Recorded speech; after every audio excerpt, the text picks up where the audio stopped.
Lorsqu'elle a installé son restaurant en 1946, ça a été la première escapade avec mon futur mari. Alors c'est vous dire qu'il y a longtemps que je la connais. Bonjour Madame Castagne. Simples clients occasionnels ou habitués de la maison, ils ont tous des souvenirs plein la tête. Le pont des Roches de Condrieu et sur le bas, donc le quartier où il y a l'hôtel Beau Rivage. La mer. Le voici, l'hôtel Beau Rivage à Condrieu. Aujourd'hui encore hôtel 4 étoiles. Il fut surtout un haut lieu de la gastronomie. Une étoile en 56, une deuxième en 64, avec à sa tête la mère Castin.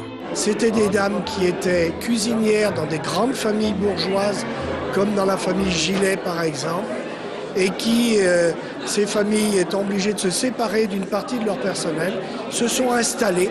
Ça a été long pour qu'on la reconnaisse un peu comme mère. Mais la mère Brasier la reconnaissait et elle lui disait « mais tu es comme moi », malgré qu'elle n'a jamais voulu travailler chez la mère Brasier parce qu'elle lui faisait peur. Cuisine traditionnelle et raffinée, Alain Alexanian, qui fut apprenti au Beau Rivage, n'a jamais oublié cette école des mères. Elle nourrissait les clients comme on nourrit ses enfants. Il y avait des plats qui étaient des plats d'anthologie où on faisait parler un poulet en vessie, donc c'était sur la table, on le découpait. Il y avait ces fameux matelotes d'anguilles, celles qu'on trouvait sur la Saône. C'était, voilà, aujourd'hui on parle de développement durable, c'était uniquement tout ça. Paulette Castin a soufflé ses 100 bougies bien entourées. Les gourmets ne l'oublieront jamais.